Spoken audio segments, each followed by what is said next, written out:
हमारी तरफ से आप सभी विद्यार्थियों को प्यार भरा नमस्कार।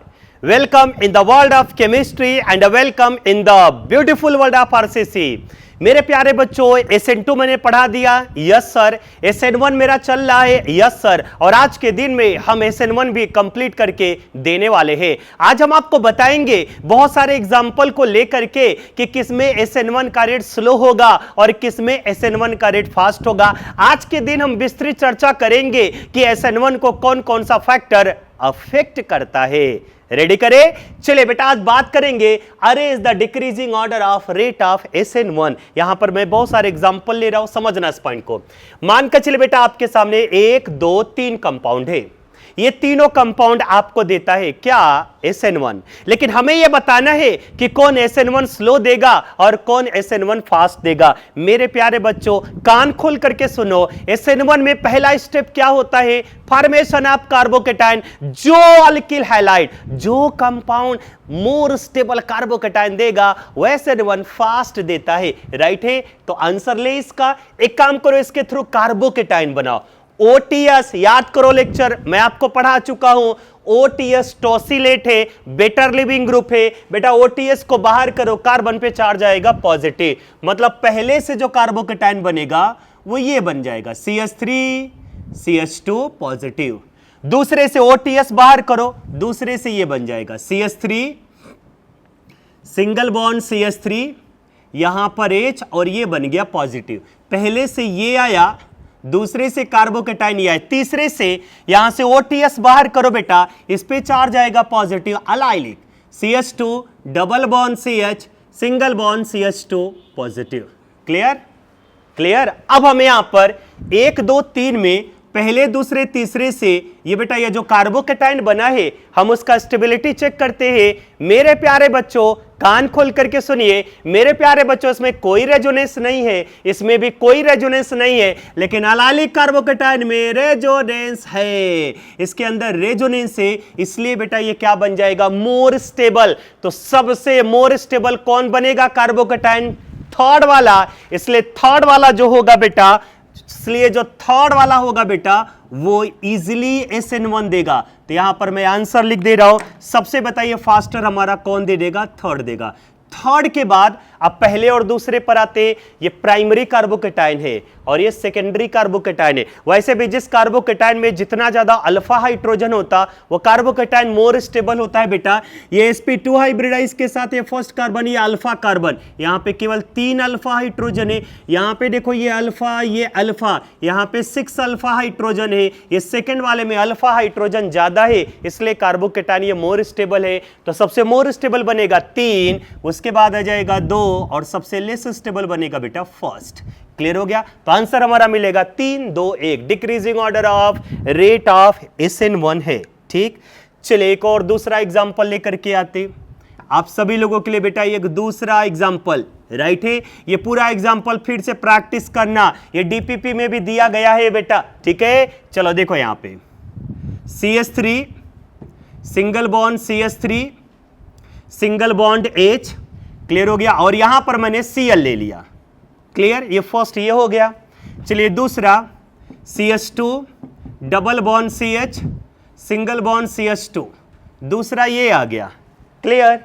चलिए तीसरा बेटा ये बात करेंगे C6H5 CH2Cl का। हमारे सामने 3 अल्किल हैलाइड है, पहला ये, दूसरा ये और तीसरा ये। अब हम ये चेक करेंगे कि पहले दूसरे और तीसरे से कौन सा मोर स्टेबल आएगा कार्बोकेटाइन और कौन सा लेस स्टेबल आएगा।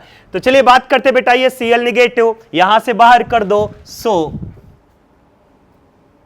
ठीक है, यहां से बाहर करो, ये कार्बोकेटाइन ये बन जाएगा CH3 H और यहां पे चार्ज आ गया पॉजिटिव। ये पहले वाले से कार्बोकेटाइन आएगा, दूसरे वाले से यहां से Cl नेगेटिव बाहर कर दो, ये बन जाएगा CH2 double bond CH single bond CH2 positive. Right है ना? ये दूसरे वाले से आ गया। और तीसरे वाले से बेंजाइलिक आता है, Cl नेगेटिव यहां से बाहर कर दो, बेंजाइलिक मिलेगा। C6H5 CH2 positive. ये 3 मिला बेटा, पहला दूसरा तीसरा। मेरे प्यारे बच्चों, मेरे सवाल का आंसर दो। पहले दूसरे तीसरे में बेंजाइलिक कार्बोकेटायन मोर स्टेबल होता है, इसलिए ये तीसरे वाले का रेट सबसे फास्टर होगा। सबसे फास्टर होगा। सबसे फास्टर किसका रेट हो जाएगा बेटा? थर्ड वाले का रेट सबसे फास्टर होगा। थर्ड के बाद पता है किसका नंबर आएगा? सेकंड वाले का नंबर आएगा, अलाइलिक का, सेकंड का। और सबसे स्लो किसका आएगा बेटा? फर्स्ट वाले का, क्योंकि इसमें कोई भी रेजोनेंस नहीं है। क्लियर? चलिए तीसरा एग्जांपल। पहला एग्जांपल हो चुका, दूसरा एग्जांपल होगा, तीसरा एग्जांपल हो गया। चलो बताओ।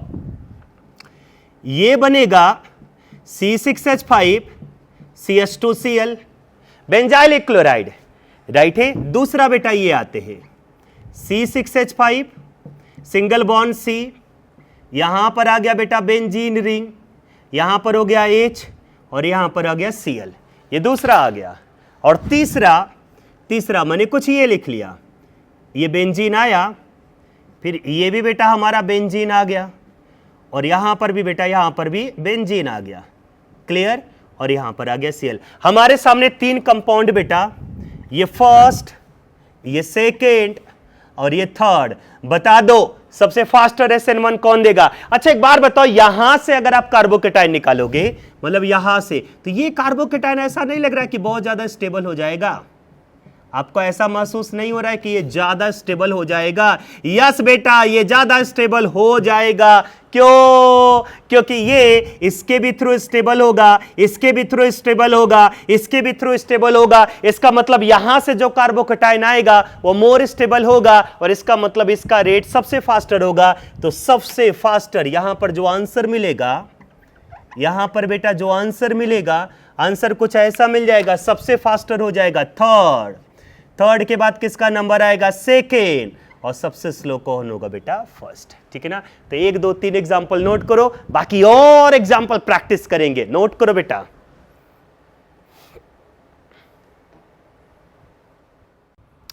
बेटा मूव करते हैं एग्जांपल नंबर 4 के साइड में। आपके सामने 1 2 3 कंपाउंड दिया गया है, राइट है। 4 नंबर, 5 नंबर, 6 नंबर, इन तीनों का आंसर हम देखते हैं। सबसे पहले बेटा हम मूव करेंगे यहां पर एग्जांपल नंबर 4 के साइड में। स्टेबिलिटी ऑफ कार्बोकेटाइन पहले निकालो, तो पहले से बेटा कार्बोकेटाइन क्या मिलेगा देखो एक बार अच्छे से। ठीक है, यहां से करना क्या है, Br नेगेटिव को बाहर कर दो, इस पे आ गया पॉजिटिव। आपको पता है बेटा ये ब्रिज हेड है, IUPAC में पढ़ा होगा, ये ब्रिज है, GOC में भी पढ़ा होगा। अगर ब्रिज हेड पर पॉजिटिव चार्ज आता है तो वह हाईली अनस्टेबल होगा, मींस ये कार्बोकेटाइन बिल्कुल भी नहीं बनेगा, SN1 बिल्कुल नहीं देगा। ये पॉइंट मैं आपको पहले भी बता चुका हूं। इधर Br निगेटिव बाहर कर दो, बताओ बेटा इस कार्बन पे चार्ज क्या आ जाएगा? पॉजिटिव। और उसके बाद मेरे प्यारे बच्चों एक इधर भी आया, ये डबल बॉन्ड यहां पे आ गया पॉजिटिव। ये रेजोनेंस है, देख लो यहां से Br नेगेटिव बाहर करो, आ गया पॉजिटिव। ये रेजोनेंस है, इसका मतलब सबसे मोर स्टेबल की अगर हम बात करते हैं, सबसे मोर स्टेबल की बात करें तो सबसे मोर स्टेबल टर्सर ये वाला तीसरा वाला होगा, क्योंकि इसके अंदर क्या है? रेजोनेंस है। उसके बाद कौन होगा बेटा? दूसरा। और हाईली अनस्टेबल फर्स्ट होगा, क्योंकि ब्रिज हेड पर है। तो जो कार्बोकेटाइन मोर स्टेबल वो इजिली SN1 देगा, इजिली SN1 तीसरा देगा, उसके बाद दूसरा देगा, और उसके बाद कौन देगा बेटा? पहला देगा। क्लियर? चलिए नेक्स्ट आते हैं आंसर सेकंड पर। ठीक है, चलो बता दो यहां पर, बताओ इससे कार्बोकेटाइन बना, यहां से Br नेगेटिव बाहर करो, कार्बोकेटाइन ये बन जाएगा। ठीक है, इस पे बताओ चार्ज क्या हो जाएगा बेटा? पॉजिटिव। क्लियर? यहां पर आ जाओ, यहां पर आ जाओ, इस पे चार्ज हो गया पॉजिटिव, यहां पे डबल बॉन्ड, यहां पे डबल बॉन्ड, Br नेगेटिव बाहर हो गया, कार्बन पे आ गया पॉजिटिव, ये दूसरा आ गया। तीसरा कुछ ये आएगा, तीसरा इस पे पॉजिटिव, ये डबल है ना। तो ये बेटा बना फर्स्ट, ये बना बेटा सेकेंड, और मेरे प्यारे बच्चों बन गया ये थर्ड। और ध्यान से सुनना, aromatic, non aromatic, anti aromatic, ये तो आपको आता ही होगा। सो बेटा ये जो है ना, ये तीसरा वाला जो है ना, ये एरोमेटिक है, ये एरोमेटिक है। और ये जो दूसरा वाला है ना बेटा, ये एंटी एरोमेटिक है। और आपको पता होना चाहिए कि जो एरोमेटिक होता है, जो एरोमेटिक होता है वो मोर स्टेबल होता है। तो सबसे मोर स्टेबल कौन बन गया बेटा? 3 नंबर। और जो एंटी एरोमेटिक होता है वह हाईली अनस्टेबल होता है, तो सबसे मोर स्टेबल तीसरा आएगा, उसके बाद पहला आएगा, यह हाईली अनस्टेबल होगा, तो 3 1 2, राइट है। तो यहां पर जो आंसर आएगा सबसे इजीली SN1 कौन देगा? 3 नंबर, उसके बाद 1 नंबर, और सबसे लास्ट में कौन देगा बेटा? 2 नंबर। क्यों? क्योंकि कार्बोकेटायन मोर स्टेबल तीसरे में आता है। क्लियर हो गया? चलो इसको देखें, चलो देखते हैं यहां पे डबल डबल डबल कार्बोकेटायन बनाओ, Br निगेटिव यहां से बाहर कर दो बेटा, इस पे चार्ज किया जाएगा पॉजिटिव, ठीक है। यहां पर देखो, यहां से Br निगेटिव बाहर कर दो, इस पे चार्ज किया जाएगा पॉजिटिव, और यहां से बाहर कर दो बेटा, ठीक है, इस पे चार्ज हो गया पॉजिटिव। ये कैसा है? एरोमेटिक है। ये कैसा है? एरोमेटिक है। और ये कैसा है? एंटी एरोमेटिक है। सबसे मोर स्टेबल ये पहला, ये दूसरा और ये तीसरा। इसका मतलब बेटा सबसे मोर स्टेबल कौन आ जाएगा? फर्स्ट, उसके बाद सेकेंड, और उसके बाद कौन आ जाएगा? थर्ड। थर्ड वाला हाईली अनस्टेबल है, तो इसका मतलब यहां पर जो फाइनल आंसर बनेगा ये फर्स्ट, उसके बाद सेकेंड, और सबसे लेस स्टेबल कौन हो जाएगा? थर्ड। क्लियर? नोट कर लो बेटा। मूव करते एग्जांपल नंबर 7 8 9 को लेकर के, है ना। यहां पे 9 एग्जांपल है टोटल बेटा, 7 8 और ये हमारा 9 नंबर है। इन तीनों में SN1 का डिक्रीजिंग ऑर्डर निकालना है, तो मैंने पहले से ही बेटा यहां पे थोड़ा सा स्ट्रक्चर बना लिया। यहां से कार्बोकेटाइन बनाओ, मैंने आपको बताया था हर जगह से कार्बोकेटाइन बनाओ। तो यहां से Br निगेटिव को बाहर कर दो बेटा, इस पे चार्ज क्या हो जाएगा? पॉजिटिव। यहां से Br निगेटिव को बाहर कर दो, इस पे चार्ज हो गया पॉजिटिव। यहां से Br निगेटिव को बाहर कर दो, इस पे चार्ज हो गया पॉजिटिव। अब हमारे सामने 3 कार्बोकेटाइन है, 1 नंबर, 2 नंबर, 3 नंबर। अब इन तीनों में हमें स्टेबिलिटी चेक करना है, राइट है। Double single positive, double single positive, पहले में भी रेजोनेंस, दूसरे में भी रेजोनेंस, लेकिन ज्यादा रेजोनेटिक स्ट्रक्चर फर्स्ट में आएगा बेटा, क्योंकि इधर देखो डबल सिंगल पॉजिटिव है, यहां पे केवल डबल सिंगल पॉजिटिव है, इसमें रेजोनेटिक स्ट्रक्चर ज्यादा आएगा। आप ड्रॉ कर लेना। तो सबसे मोर स्टेबल क्या आ जाएगा बेटा? फर्स्ट, उसके बाद कौन आएगा? सेकेंड, सबसे लेस स्टेबल थर्ड आएगा, क्योंकि थर्ड में कोई भी रेजोनेटिक स्ट्रक्चर प्रेजेंट नहीं है। सो हमारा आंसर आ गया। सबसे इजीली SN1 फर्स्ट देगा, उसके बाद सेकेंड देगा, और उसके बाद कौन दे देगा बेटा? थर्ड देगा। क्लियर? चलिए एग्जांपल नंबर 8 पर आते। आई नेगेटिव बाहर कर दो, राइट है बेटा, आई नेगेटिव बाहर कर दो, तो बताओ इस पे चार्ज क्या हो जाएगा? पॉजिटिव। यहां से है एक्चुअली, ठीक है। आई नेगेटिव यहां से बाहर कर दो, बोलो बेटा इस पे चार्ज क्या हो जाएगा? पॉजिटिव। आई नेगेटिव यहां से बाहर करो, इस पर भी चार्ज क्या हो जाएगा? पॉजिटिव। और फिर इसके बाद यहां से आई नेगेटिव हम बाहर कर देते, तो इस पर भी चार्ज क्या हो जाएगा? पॉजिटिव। यहां से आई नेगेटिव बाहर कर दो, कार्बोकेटाइन बन गया। अब इन तीनों कार्बोकेटाइन में ये जो फर्स्ट बना है, ये जो सेकेंड बना है, और ये जो थर्ड बना है, तीनों में स्टेबिलिटी चेक करते। मेरे प्यारे बच्चों ये एरोमेटिक है, तीसरा वाला कैसा है? एरोमेटिक है। तो सबसे मोर स्टेबल बताओ कौन हो जाएगा? 3 नंबर। क्लियर हो गया? बहुत सारे बच्चों को लगेगा सर ये एंटी एरोमेटिक है। अरे एंटी एरोमेटिक नहीं है, ये नॉन एरोमेटिक है, क्योंकि इस पर हाइब्रिडाइजेशन कैसा है? sp3 है। अगर sp3 आता है ना बेटा, तो न तो वो एरोमेटिक होता है, न ही एंटी एरोमेटिक होता है, वो नॉन एरोमेटिक होता है।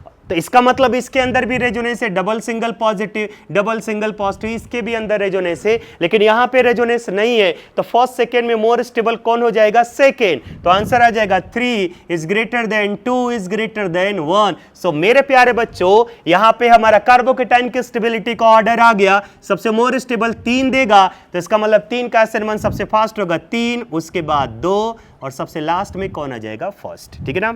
एग्जांपल नंबर 9, आई नेगेटिव बाहर कर दो, इस पे चार्ज हो गया पॉजिटिव। आई नेगेटिव यहां से बाहर कर दो, इस पे चार्ज हो गया पॉजिटिव। आई नेगेटिव यहां से बाहर कर दो, इस पे चार्ज हो गया पॉजिटिव। हमारे सामने 3 कार्बोकेटाइन, 1 नंबर, 2 नंबर और ये 3 नंबर, तीनों में हमें स्टेबिलिटी चेक करना है। तो बता दीजिए बेटा सबसे मोर स्टेबल पहले और दूसरे में कौन आएगा? पहला। क्यों? क्योंकि ये ऐसे आएगा, लेकिन मेरे प्यारे बच्चों ये ऐसे आने के बाद इस पे जो पॉजिटिव चार्ज आएगा इसका लोन पेयर ऑफ इलेक्ट्रॉन फिर से इसको स्टेबल करेगा, मतलब इसमें रेजोनेटिक स्ट्रक्चर ज्यादा है, इसलिए मोर स्टेबल कौन बनेगा? फर्स्ट। सबसे मोर स्टेबल कौन बनेगा? फर्स्ट। फर्स्ट के बाद सेकेंड, और सबसे लेस स्टेबल कौन आएगा? थर्ड, क्योंकि इसके अंदर एक भी रेजोनेटिक स्ट्रक्चर प्रेजेंट नहीं है। इसका मतलब आंसर हमारा आ गया। आंसर क्या आ जाएगा बेटा? जो मोर स्टेबल कार्बोकेटाइन है वो इजिली SN1 देगा, तो इजिली SN1 कौन देगा? 1 is greater than 2 is greater than 3। ठीक है, नोट करो बेटा। एग्जाम्पल नंबर 10 से लेकर के 15 तक ये आपके लिए होमवर्क है, आप खुद एक बार ट्राई करिए। डिक्रीजिंग ऑर्डर ऑफ कार्बोकेटाइन का स्टेबिलिटी, इसका आंसर की कल के डीपीपी में आपको मिलेगा। मैं फिर से अनाउंस कर दे रहा हूं, इसका आंसर की कल डीपीपी जब आप देखोगे ना बेटा, उस डीपीपी में आपको मिलेगा। तो मैं वीडियो लेक्चर में इसका हिंट एंड सॉल्यूशन नहीं देने वाला हूं, कल आपको डीपीपी में अपलोडेड हो जाएगा। नोट करो क्वेश्चन को, अभी के अभी प्रैक्टिस करो, कल चेक करना। मेरे प्यारे बच्चों, मूव करते हैं factor affecting the rate of SN1। Factor affecting the rate of SN1 means SN1 को कौन कौन सा फैक्टर अफेक्ट करता है, इसके बारे में हम यहां पर डिस्कस करके लेने वाले। पहला factor, with increase the stability of carbocation, as you know the rate of SN1 is also increase। जो more stable carbocation देगा मेरे प्यारे बच्चों, वहां पर SN1 का रेट फास्टर होगा। तो बताइए, मिथाइल कार्बोकेटाइन देगा, ये प्राइमरी कार्बोकेटाइन देगा, ये सेकेंडरी कार्बोकेटाइन देगा, यहां से I नेगेटिव बना दो, टर्सरी कार्बोकेटाइन देगा, और ये टर्सरी कार्बोकेटाइन मोर स्टेबल होता है, इसलिए बेटा ये आ जाएगा। सबसे ज्यादा रेट इसका आएगा, तो यहां पर हो जाएगा इंक्रीजिंग ऑर्डर ऑफ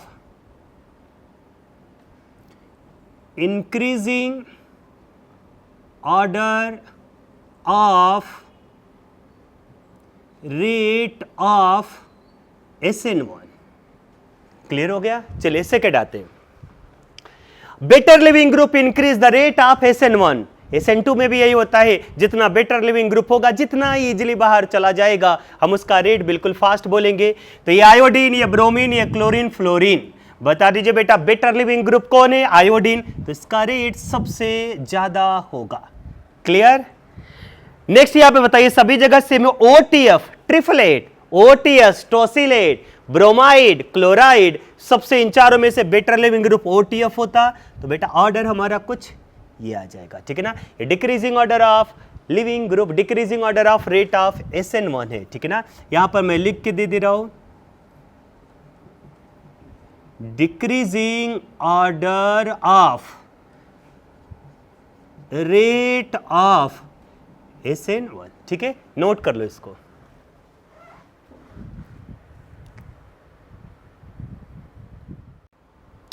बेटा मूव करते हैं कुछ अनदर पॉइंट को लेकर के। क्या होता है अनदर पॉइंट? ध्यान से सुनना।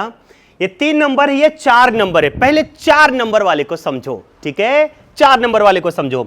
Polar protic solvent like H2O, मैं आपको पहले भी बता चुका हूं, SN2 में पोलर अप्रोटिक सॉल्वेंट होता है। अरे याद कर लो यार, SN2 में पोलर अप्रोटिक सॉल्वेंट होता है, SN2 में पोलर अप्रोटिक सॉल्वेंट होता है, लेकिन SN1 में पोलर प्रोटिक सॉल्वेंट ज्यादा हम यूज करते हैं। तो मेरे प्यारे बच्चों, polar protic solvent like H2O, ROH, formic acid, acetic acid are specially good for SN1। Normal temperature होना, रूम टेम्परेचर होना। तो ये जितने भी है ना बेटा, एसिटिक एसिड है, वाटर है, अल्कोहल है, फॉर्मिक एसिड है, ये सभी के सभी पोलर प्रोटिक सॉल्वेंट होता है। और पोलर प्रोटिक सॉल्वेंट ही हम यूज करते हैं किस मैकेनिज्म के लिए? SN1 मैकेनिज्म के लिए। पहले बताओ, पॉइंट क्लियर हो गया क्या? अब समझो, यहां पे ये भी पोलर प्रोटिक सॉल्वेंट है, ये भी पोलर प्रोटिक सॉल्वेंट है, ये भी पोलर प्रोटिक सॉल्वेंट है, ये भी पोलर प्रोटिक सॉल्वेंट है। कौन सा सॉल्वेंट बेटर होता है? आप लोगों ने आयोनिक बॉन्ड में पढ़ा होगा कि जितने भी आयोनिक कंपाउंड होते हैं वो मोस्टली जितने भी आयोनिक कंपाउंड होते हैं मोस्टली वाटर के अंदर सॉल्युबल होते हैं। मेरे प्यारे बच्चों बस एक चीज ध्यान में रखना कि जिस सॉल्वेंट का, जिस पोलर प्रोडक्ट सॉल्वेंट का डाइलेक्ट्रिक कांस्टेंट जितना ज्यादा होगा वो उसमें SN1 के लिए वो उतना ज्यादा फेवर करता है। तो बताओ एक डाइलेक्ट्रिक कांस्टेंट जिसको कैपिटल डी लेटर से रिप्रेजेंट करते लगे, तो मैं यहां पर कैपिटल डी वर्टरल लेटर लिख करके दे रहा हूं। एसिटिक एसिड का डाइलेक्ट्रिक कांस्टेंट 6 है, मिथेनॉल का 33 है, फॉर्मिक एसिड का 58 है और वाटर का 78 है। वाटर का डाइलेक्ट्रिक कांस्टेंट बेटा सबसे ज्यादा है, इसलिए SN1 हम ज्यादा फेवर करेंगे। किसके लिए? वाटर के लिए। इसीलिए हम SN1 बेसिकली वाटर मीडियम में ज्यादा होता है, राइट है ना। तो इतना ध्यान में रहेगा SN1 के लिए कौन सा सॉल्वेंट बेटर है? Polar protic solvent. अब ये एग्जांपल नंबर 3 पर आते। SN1 में आपने पढ़ा होगा रेट इज इक्वल टू के concentration of substrate. Miss SN1 में रेट जो होता है वो न्यूक्लियोफाइल के कंसंट्रेशन पर डिपेंड नहीं करता। In SN1 rate is not depend upon the concentration of nucleophile। Means जो भी पोलर प्रोटिक सॉल्वेंट लेंगे वही तो हमारा न्यूक्लियोफाइल होता है। रेट उस न्यूक्लियोफाइल के कंसंट्रेशन पर डिपेंड नहीं करेगा। अब यहाँ पे 2 रिएक्शन लिया गया है बेटा। देखो ये टर्सरी ब्यूटाइल क्लोराइड है, इसका कंसंट्रेशन 1 मोलर है। यहाँ पे जो वाटर जो कि न्यूक्लियोफाइल है इसका भी कंसंट्रेशन 1 मोलर है। बताओ बेटा यहाँ से Cl बाहर चला गया, यहाँ पर OH आ गया। मानकर चलो पहला रिएक्शन SN1 है। दूसरा रिएक्शन भी सेम रिएक्शन है, tertiary butyl chloride concentration 1 molar, लेकिन वाटर के कंसंट्रेशन को डबल कर दिया गया। अब बताइए फर्स्ट और सेकेंड के रेट में क्या चेंजमेंट आएगा? कुछ पता चला? दोनों के रेट में क्या चेंजमेंट आएगा? मेरे प्यारे बच्चों क्या रेट इस न्यूक्लियोफाइल के कंसंट्रेशन पर डिपेंड करता है क्या? नहीं सर। इसका मतलब बेटा ये जो वाटर है, ये जो सॉल्वेंट है, ये जो न्यूक्लियोफाइल है, ये जो पोलर प्रोटिक सॉल्वेंट है, इसके कंसंट्रेशन को डबल करो, हाफ करो, रेट में कोई भी चेंजमेंट नहीं आएगा। Because the rate is not depend upon the concentration of nucleophile. इसका मतलब हम क्या बोलेंगे? Rate of first is equal to rate of second. पहले का जो रेट होगा सेकेंड के रेट के क्या होगा? इक्वल हो जाएगा। ठीक है, चलिए अब इसी से मिलता जुलता एक और रिएक्शन लेते। सेम वही रिएक्शन लिया। वाटर का कंसंट्रेशन 1 मोलर था, अभी भी 1 मोलर है, लेकिन पहले ये सबस्ट्रेट है, ये अल्किल हैलाइड है और रेट सबस्ट्रेट के कंसंट्रेशन पर डिपेंड करता है बेटा। इसका कंसंट्रेशन 1 मोलर है, सेकेंड में इसका कंसंट्रेशन 2 मोलर है। अगर इसका कंसंट्रेशन डबल हो गया तो रेट भी हमारा क्या हो जाएगा? डबल हो जाएगा। तो बताइए 3 और 4 में किसका रेट ज्यादा होगा? 4 वाले का। तो हम यहां पर लिखेंगे rate of fourth is greater than rate of third. Fourth का रेट ज्यादा होगा थर्ड से, नोट करो।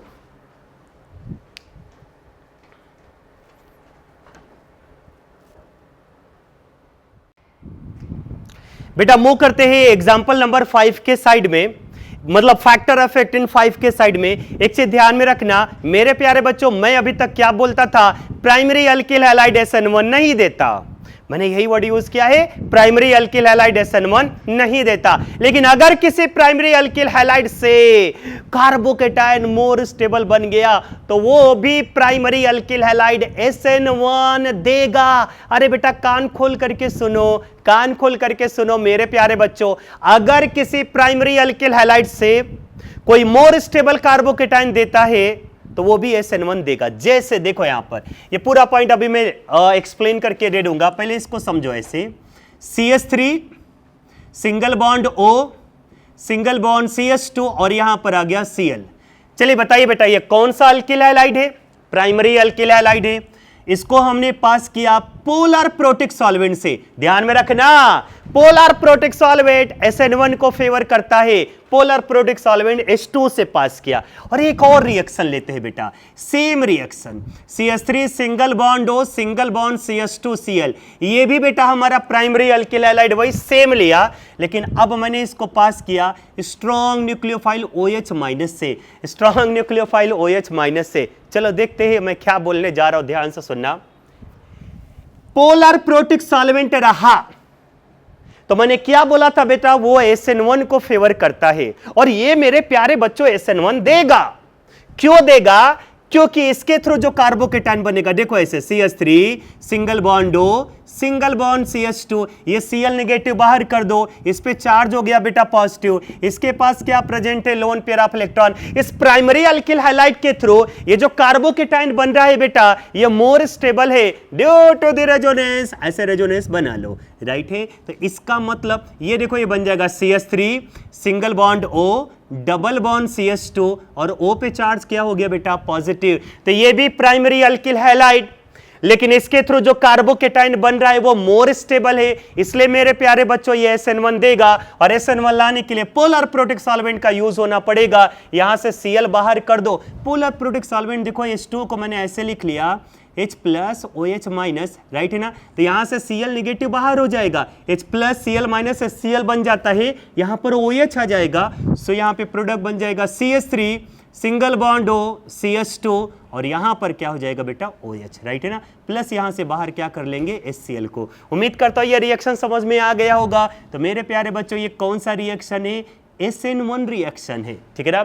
लेकिन अगर यहां पे पोलर प्रोटिक सॉल्वेंट ना ले करके आपने कोई स्ट्रॉन्ग बेस ले लिया तो अगेन वही आंसर आएगा, CH3 single bond O single bond CH2, यहां से Cl बाहर कर दो, यहां पर OH ला दो। लेकिन अब प्यारे बच्चों ये कौन सा मैकेनिज्म फॉलो अप करेगा, SN2, क्योंकि वहां पे पोलर प्रोटिक सॉल्वेंट नहीं है, OH माइनस स्ट्रॉन्ग न्यूक्लियोफाइल है। SN2 में rate directly concentration OH minus, rate जो होगा वो न्यूक्लियोफाइल के कंसंट्रेशन पर डिपेंड करता है। OH minus is a strong nucleophile, इसलिए Cl नेगेटिव यहां से बाहर चला जाएगा, ये हमारा प्रोडक्ट आता है। तो ध्यान में रखना, वाटर लिया सेम प्रोडक्ट, OH माइनस लिया सेम प्रोडक्ट, वाटर लिया तो SN1 और स्ट्रॉन्ग न्यूक्लियोफाइल OH माइनस लिया तो SN2, ठीक है। तो मीनिंग क्या निकला, ये क्लोरीन जिस कार्बन से अटैच उस कार्बन को क्या बोल देना, alpha carbon.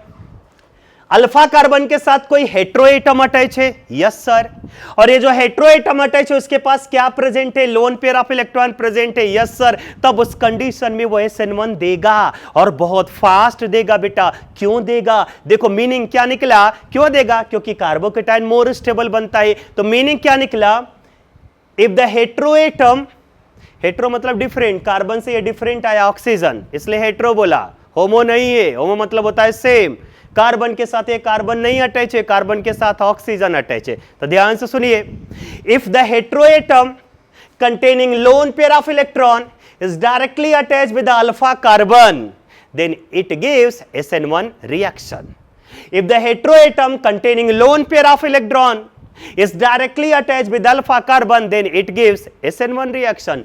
In SN1 is a highly favor if an heteroatom containing lone pair of electron is directly attached with alpha carbon, right है ना, because carbocation is highly stabilized, ठीक है। एक और रिएक्शन देखो, ये N आया, ये CH3 आया, ये CH3 आया, ये सिंगल बॉन्ड CH2, यहां पे ला दो Cl, क्लोरीन जिस कार्बन से के साथ अटैच है वो अल्फा, इसके साथ हेट्रोएटम आया, इसके पास लोन पेयर ऑफ इलेक्ट्रॉन है, यहां पे जो कार्बोकेटाइन बनेगा वो इसको स्टेबल कर देगा, SN1 देगा। Polar protic solvent for example मैंने ले लिया बेटा CH3OH, ये होता है नेगेटिव और ये क्या होता है पॉजिटिव, राइट है। यहां से H प्लस, यहां से Cl माइनस, क्या बाहर हो जाएगा HCl, Cl यहां से चला जाएगा, OCH3 आ जाएगा। सो बेटा आंसर ये मिल जाएगा CH3, राइट बेटा। यहां पर आ जाएगा N, यहां पर भी आ जाएगा CH3, single bond CH2, clear हो गया। यहां से Cl को हटा दो और OCH3 ला दो, मेरे प्यारे बच्चों यहां पर क्या आ चुका है OCH3। ये था फैक्टर नंबर 5। नाउ मूव करते हैं फैक्टर नंबर 6।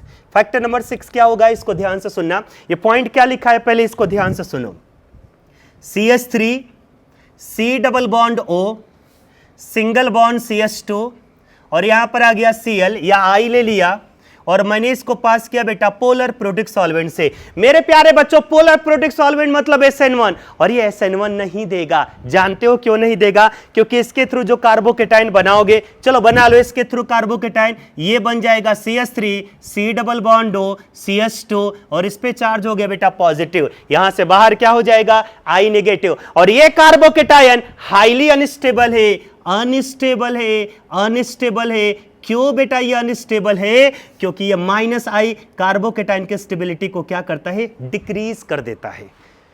और SN1 में हमें मोर स्टेबल कार्बोकेटाइन बनाना पड़ता है, तो ये SN1 नहीं देगा, नो SN1, ठीक है ना। पोलर प्रोडक्ट सॉल्वेंट है ना बेटा, ये SN1 नहीं देगा। तो देखो क्या लिखा है, if electron attracting group like carbonyl group is directly attach with alpha carbon, iodine जिस कार्बन से अटैच वो अल्फा के साथ directly electron withdrawing group attach है, then it does not give SN1 because carbocation is unstabilised, ठीक है, note करो इसको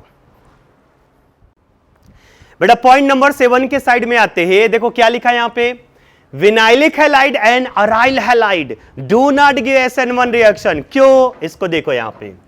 चलो बेटा बता, CH2 डबल बॉन्ड CH, ये विनाइल है, यस सर, और ये क्लोराइड हो गया, हैलाइड, कोई भी हैलाइड ले लो, क्लोराइड, ब्रोमाइड, आयोडाइड, ये बन गया बेटा विनाइल हैलाइड। क्लियर हो गया, चलो पास करा दिया पोलर प्रोटिक सॉल्वेंट के साथ, आंसर आ जाएगा नो SN1। क्या आ गया बेटा, नो SN1, क्यों, क्योंकि इसके थ्रू ये जो विनाइलिक कार्बोकेटाइन होगा, X निगेटिव बाहर कर दो, ये पॉजिटिव आ गया बेटा, ये कैसा है, हाईली अनस्टेबल है, हाईली कैसा है, अनस्टेबल है। पॉइंट क्लियर हो गया, ये विनाइलिक है बेटा, क्लियर। वैसे ही अगर बात करते हैं अराइल हैलाइड का, देखो इधर ये C6H5 यहां पे बन गया बेटा CH2Cl, right, sorry aryl halide, halogen directly benzene ring के साथ अटैच है। इसको भी अगर हम पोलर प्रोटिक सॉल्वेंट से पास कराते हैं, आंसर क्या आ जाएगा, नो SN1। क्यों बेटा, क्योंकि X निगेटिव को बाहर कर दोगे तो ये बन जाएगा बेटा अराइल कार्बोकेटाइन, और ये जो कि हाईली कैसा है, अनस्टेबल है, हाईली अनस्टेबल है, इसलिए ये नहीं देगा, ठीक है। नेक्स्ट आते, bridge head highlight does not give SN1 because the carbocation is highly unstable. बेटा ये अगर ये ब्रिज हेड वाला आता है ऐसे, राइट है, तो इसके थ्रू जो कार्बोकेटाइन बनेगा वो भी हाईली अनस्टेबल होगा। यहां पर भी क्या लिख लेंगे, नो SN1, ठीक है, नोट करो इसको बेटा। मूव करते हैं एग्जांपल नंबर 9 के साइड में, decreasing order of rate of SN1। कुछ यहां पर एग्जांपल है मेरे प्यारे बच्चों, तो बताइए इसमें जो कार्बोकेटाइन बनेगा इसके थ्रू भी स्टेबल हो जाएगा। इसमें जो कार्बोकेटाइन बनेगा वो 2 बेंजीन रिंग के थ्रू स्टेबल होगा। और याद करो बेटा, इसके थ्रू जो कार्बोकेटाइन बनेगा टर्सरी ये ज्यादा स्टेबल होगा, क्योंकि 9 अल्फा हाइड्रोजन इसको ज्यादा स्टेबल कर देता है। इसके अंदर रेजोनेंस नहीं है, फिर भी इसके कंपैरिजन में यहां पर इजिली SN1 देगा। एक्सेप्शनल केस है, हाई अलर्ट है। आपने GOC में पढ़ा होगा बेटा, आपने इसको GOC में पढ़ा होगा बेटा कि ये जो टर्सरी कार्बोकेटाइन होता है CH3 पॉजिटिव, ये ज्यादा स्टेबल होता है as compare to benzylic carbocation से। क्यों, क्योंकि इसमें बताओ कितने अल्फा हाइड्रोजन है, 9 है बेटा, इसलिए ज्यादा स्टेबल होगा। उसके बाद ये अलाइलिक का नंबर आएगा, है ना, उसके बाद ये सेकेंडरी, उसके बाद ये आता है, ठीक है। चलो नेक्स्ट, एक बार बताओ बेटा, यहां पर OCH3 आया, यहां पर OCH3 आया, ठीक है। चलो बताओ, ये जो OCH3 होगा वो इलेक्ट्रॉन डोनेटिंग ग्रुप होगा, यस सर, तो इस कार्बोकेटाइन को ज्यादा स्टेबल करेगा।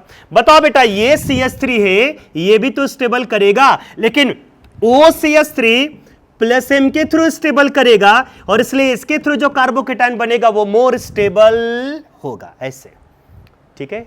यहां पर तो ये CH3 इलेक्ट्रॉन डोनेटिंग ग्रुप है, यहां एक भी इलेक्ट्रॉन डोनेटिंग ग्रुप नहीं है, तो जाहिर सी बात है इसके थ्रू जो कार्बोकेटाइन होगा वो मोर स्टेबल होगा। और यहां पर ले लिया बेटा नाइट्रो ग्रुप इलेक्ट्रॉन डेंसिटी को क्या करेगा, सॉरी कार्बोकेटाइन की स्टेबिलिटी को डिक्रीज कर देगा। जितना ज्यादा स्टेबल कार्बोकेटाइन उतना इजिली SN1 देगा, नोट करो इसको बेटा। मूव करते हैं एग्जांपल नंबर 10 के साइड में, देखो क्या लिखा है, in SN1 polar protic solvent act as a nucleophile. मैंने आपको बताया भी था, पोलर प्रोटिक सॉल्वेंट वही न्यूक्लियोफाइल की तरह बिहेव करता है, इसलिए इस रिएक्शन को बोलते हैं सॉल्वोलाइसिस, राइट है बेटा। In SN1 polar protic solvent act as a nucleophile, reaction is called a solvolysis. Solvent ही न्यूक्लियोफाइल, सॉल्वेंट ही न्यूक्लियोफाइल, सो से क्या बोलेंगे बेटा, solvolysis. If solvent is water then it is called hydrolysis. जैसे मान करके चलो ये आया, कौन आया, H2O आया, ठीक है ना। अब पता है इसे सॉल्वोलाइसिस बोलो, इसे हाइड्रोलिसिस भी बोल सकते हैं। इसका मेन प्रोडक्ट यहां से Cl बाहर चला जाएगा, OH आ जाएगा। क्लियर हो गया। देखो if the solvent is methanol then it is called methanolysis. देखो यहां पर ये बन जाएगा बेटा CH3OH, ये प्लस और ये क्या हो जाएगा माइनस, राइट है। यहां से H प्लस, यहां से Cl माइनस बाहर कर दो, यहां पर क्या आ जाएगा OCH3, यहां पर बेटा आ जाएगा OCH3 और प्लस यहां से बाहर क्या हो जाएगा HCl। तो अगर किसी रिएक्शन में मिथेनॉल एज अ सॉल्वेंट होगा तो उस रिएक्शन को क्या बोल देना, मिथेनोलाइसिस, ठीक है, नोट करो